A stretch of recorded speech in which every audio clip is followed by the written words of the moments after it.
Welcome to exam सहपाठी।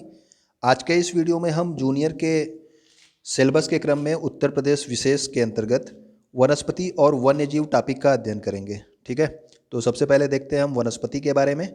तो उत्तर प्रदेश में सामान्यतः जो वनस्पति पाई जाती है वो आपकी उष्णकटिबंधीय टाइप की होती हैं, लेकिन भौगोलिक विविधता के कारण हम जो है प्रदेश के वनों को 3 भागों में वर्गीकृत कर सकते हैं। तो कौन कौन से हैं? उष्णकटिबंधीय नम पर्णपाती वन, उष्णकटिबंधीय शुष्क पर्णपाती वन और उष्णकटिबंधीय कटीली झाड़ियाँ। तो ये 3 भागों में हम इसको विभाजित कर सकते हैं। तो सबसे पहले देखते हैं हम उष्णकटिबंधीय नम पर्णपाती वन। इनका विस्तार जो है कहाँ से कहाँ तक है? तो भाबर और तराई का क्षेत्र, आपने पिछले वीडियो में देखा होगा, भाबर और तराई का क्षेत्र ऊपर साइड में आपका पाया जाता है। ठीक है ना। तो यहाँ पे आपका उष्णकटिबंधीय नम्न पर्णपाती वनों का विस्तार होता है। इस प्रकार के वनों में कौन कौन से वृक्ष हैं? तो साल, पलाश, सेमल, ढाक, बेर, इमली आदि वृक्ष जो है, और उसके अलावा बांस के झुरमुट और झाड़ियाँ जो हैं, क्योंकि वहाँ पे आपका कुछ एरिया होता है जो कंकड़ पत्थरों वाला एरिया भी होता है, तो उन सब में ये वाले वृक्ष पाए जाते हैं। ठीक है ना।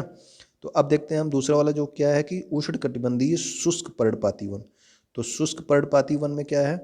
तो इसका विस्तार जो है मैदानी क्षेत्रों में हुआ है। तो नम पर्णपाती वन का विस्तार कहाँ हुआ था? भाबर और तराई वाले क्षेत्र में। और आपका उष्णकटिबंधीय शुष्क पर्णपाती वनों का विस्तार मैदानी क्षेत्रों में हुआ है, जिससे कि पूर्वी, मध्य और पश्चिमी मैदानी क्षेत्र जो हैं उन सब में आपके शुष्क पर्णपाती वनों का विस्तार हुआ है। इनमें कौन कौन से वृक्ष पाए जाते हैं? नीम, जामुन, बेल, आम, महुआ, शीशम, पीपल और अमलतास। ये सभी वृक्ष जो हैं आपके उष्णकटिबंधीय शुष्क पर्णपाती वनों में पाए जाते हैं। अगला आपका है कि उष्णकटिबंधीय कटीली झाड़ियाँ। तो कटीली झाड़ियाँ को विस्तार कहाँ पे है? तो दक्षिण और पश्चिमोत्तर भाग में। ठीक है ना। तो दक्षिण में आप जानते हैं कि दक्षिण में पठारी भाग पाया जाता है, तो वहाँ पे आपका कटीली झाड़ियाँ पाई जाती हैं। और आपका पश्चिमोत्तर भाग में आपका वहाँ पे राजस्थान के पास जो ज़िले हैं उन सब में आपका जो है मरुस्थलीय मृदा पाई जाती है, इसलिए वहाँ पर भी आपकी कटीली झाड़ियाँ पाई जाती हैं। ठीक है ना।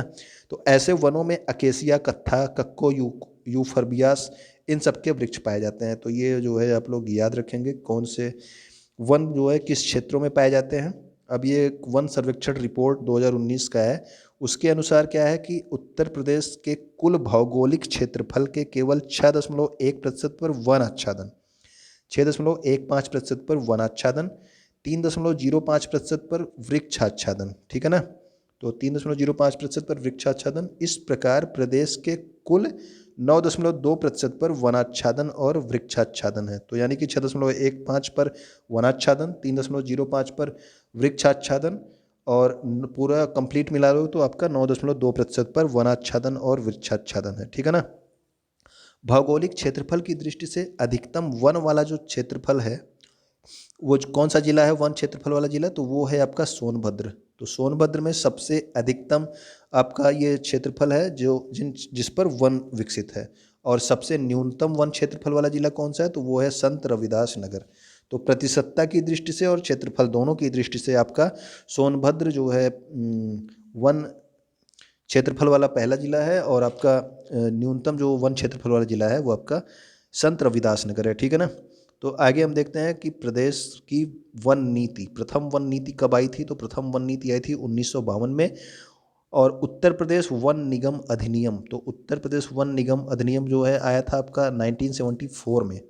वन नीति अलग है, वन निगम अधिनियम अलग है। ठीक है ना। तो वन नीति 1952, वन निगम अधिनियम 1974 में। पारिस्थितिकी आतंकवादी वृक्ष किसको बोला जाता है? तो वो बोला जाता है यूकेलिप्टिस को, क्योंकि ये जो है भूमिगत जल का बहुत ज़्यादा उपयोग करता है। ठीक है ना। इसीलिए इसको आतंकवादी वृक्ष बोला जाता है यूकेलिप्टिस का। वन महोत्सव का आरंभ कब से हुआ है? तो जुलाई 1952 से वन महोत्सव का आरंभ हुआ है। ऑपरेशन ग्रीन योजना कब से स्टार्ट की गई? तो ऑपरेशन ग्रीन योजना 1 जुलाई 2001 से शुरू की गई है। ग्रीन यूपी, और ये आपका ये दोनों गलत हो गया थोड़ा सा, क्लीन यूपी और ग्रीन यूपी होगा। तो क्लीन यूपी ग्रीन यूपी आपका 7 नवंबर 2015 से स्टार्ट की गई। तो ये आप याद रखेंगे। ठीक है ना, कौन कब स्टार्ट किया गया है। अब देखते हैं हम वन्य जीव के बारे में। तो वनस्पति के बारे में आपने जान लिया, अब वन्य जीव के बारे में देखते हैं। तो उत्तर प्रदेश वन निगम की स्थापना जो है आपका 25 नवंबर 1974 में की गई थी। अभी आपको बताया गया वन निगम अधिनियम 1974 में आया था, ठीक है ना। तो वन निगम अधिनियम 1974 में आया था, तो वन निगम की स्थापना भी 1974 में 25 नवंबर को की गई। ऐतिहासिक जो विक्टोरिया पार्क है, इसे जंगे आज़ादी पार्क नाम दिया गया है जिसको। यह कहाँ पे है, तो ये मेरठ जिले में स्थित। तो विक्टोरिया पार्क यानी कि जिसको जंगे आज़ादी पार्क बोला जाता है, यह मेरठ जिले में स्थित है। वर्तमान में जो है 18 वन्यजीव विहार और 7 पक्षी विहार और 1 राष्ट्रीय उद्यान है। क्या हुआ कि कई पक्षी विहारों को जो है राष्ट्रीय उद्यान में वन्यजीव विहारों में बदल दिया गया था, ठीक है ना। इसीलिए पक्षी विहारों की संख्या कम हो गई है। तो 18 वन्यजीव विहार, 7 पक्षी विहार और 1 राष्ट्रीय उद्यान है। तो दुधवा नेशनल पार्क आपका एकमात्र राष्ट्रीय उद्यान है। तो अभी आपको देखें यहाँ पे एक राष्ट्रीय उद्यान कौन सा है, तो वो एकमात्र राष्ट्रीय उद्यान का नाम है दुधवा नेशनल पार्क। यह लखीमपुर खीरी जिले में विस्तृत है, लखीमपुर खीरी। और यह बारहसिंगा और शेरों के लिए प्रसिद्ध है, ठीक। तो 1987 ईस्वी में टाइगर प्रोजेक्ट शुरू किया गया था। 1987 में टाइगर प्रोजेक्ट शुरू किया गया था यहाँ पे। और वर्तमान में 3 बाघ अभयारण्य हैं। 3 बाघ अभयारण्य कौन कौन से हैं, दुधवा, पीलीभीत और अमनगढ़ बाघ अभयारण्य। तो दुधवा को भी और पीलीभीत और अमनगढ़ बाघ अभयारण्य उत्तर प्रदेश में वर्तमान में 3 बाघ अभयारण्य हैं। उत्तर प्रदेश में प्रोजेक्ट एलिफेंट 1992 में स्टार्ट किया गया। तो प्रोजेक्ट एलिफेंट इंपॉर्टेंट है, इसको भी आप याद रखेंगे। और प्रोजेक्ट टाइगर भी इंपॉर्टेंट है, सन आप याद रखेंगे। 1987 में प्रोजेक्ट टाइगर, 1992 में प्रोजेक्ट एलिफेंट। इटावा ज़िले में एक लायन सफारी यानी कि शेर सफारी जो है, बब्बर शेर सफारी जो है स्थापित किया गया है। तो ये आप जिला याद रखेंगे, इटावा ज़िले में लायन सफारी भी आपको एग्जाम में दे सकता है, बब्बर शेर सफारी या फिर शेर सफारी, ठीक है ना। तो ये आपके इटावा ज़िले में स्थापित किया गया है। घड़ियाल प्रजनन योजना लखनऊ के कुकरेल और कतरनिया बहराइच में स्थित है।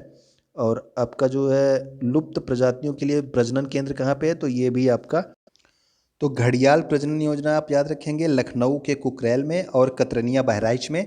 इसके अलावा लुप्त प्राय प्रजातियों हेतु जो प्रजनन केंद्र है, ये आपका लखनऊ में स्टार्ट किया गया है, ठीक है। तो अब हम देखेंगे वन्य जीव विहार के बारे में। तो प्रथम वन्य जीव विहार जो है वो कहाँ पे, 1957 में चंद्रप्रभा वन्य जीव विहार है, जो कि चंदौली में है। तो इसका नाम आपको याद रखना है, चंद्रप्रभा वन्य जीव विहार चंदौली। ये प्रथम वन्य जीव विहार है, 1957 में इसकी स्थापना हुई थी, ठीक है ना। और सबसे बड़ा वन्य जीव विहार की बात करें तो सबसे बड़ा वन्य जीव विहार 1986 में स्थापना हुई थी। हस्तिनापुर वन्य जीव विहार कहाँ पे है, मेरठ एरिया में, ठीक है ना। तो हस्तिनापुर वन्य जीव विहार जो है मेरठ क्षेत्र में है। और प्रथम वन्य जीव विहार कौन था, तो वो था चंद्रप्रभा वन्य जीव विहार चंदौली का। सबसे छोटा वन्यजीव विहार की बात करें तो सबसे छोटा वन्यजीव विहार पटना पक्षी विहार। ये पटना पक्षी विहार लिखा गया है क्योंकि ये पहले पक्षी विहार था, लेकिन अब ये वन्यजीव विहार हो गया। तो ये पक्षी की जगह पे आप लोग वन्यजीव कर लेंगे, ठीक है ना। तो पहले ये पक्षी विहार था, लेकिन अब ये वन्यजीव विहार है और ये सबसे छोटा वन्यजीव विहार है, ठीक। तो आप इसको याद रखेंगे।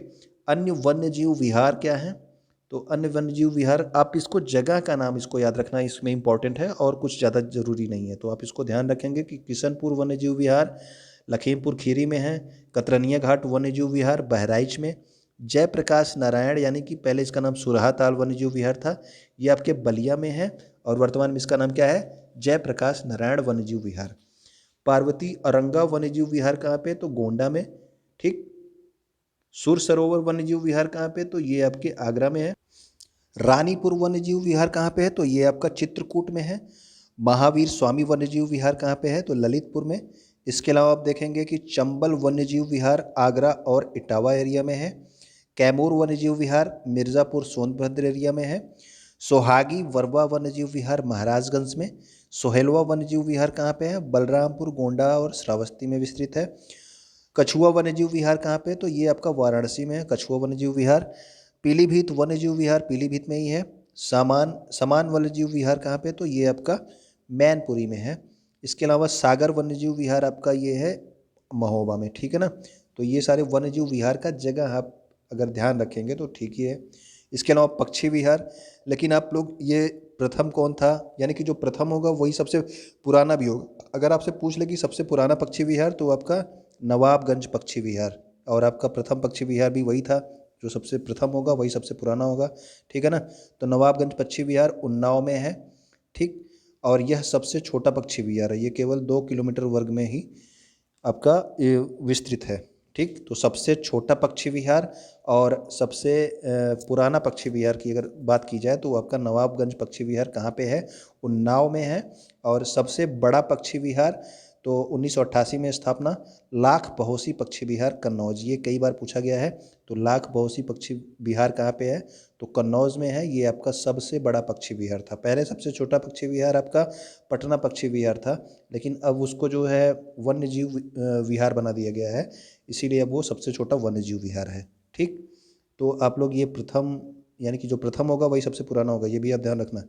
ठीक, अब देखेंगे अब अन्य पक्षी विहार जो आपके 7 पक्षी विहार थे जो है उसमें से 2 आपके हो गए। उसके अलावा सांडी पक्षी विहार आपका हरदोई में है, बखीरा पक्षी विहार संत कबीर नगर में है, ओखला पक्षी विहार गौतम बुद्ध नगर में है, समसपुर पक्षी विहार रायबरेली में है और डॉक्टर भीमराव अंबेडकर पक्षी विहार प्रतापगढ़ में। और ये सबसे नवीनतम पक्षी विहार है। तो नवीनतम वाला आप याद रखेंगे तो ज़्यादा ठीक है, और इसमें इन सब के जगह का नाम भी अगर याद रहे तो और भी अच्छा है। ठीक, तो ये आपके वन्य जीव और पक्षी विहार हो गए। तो उम्मीद करता हूँ चीज़ें आपको पसंद आई होंगी, समझ में आई होंगी। अगर समझ में आया हो तो वीडियो लाइक करिएगा, अगर कुछ नया मिला हो तो अपने दोस्तों के साथ भी शेयर कीजिएगा। उम्मीद करता हूँ आपको ये वीडियो पसंद आया होगा। वीडियो देखने के लिए आपका धन्यवाद।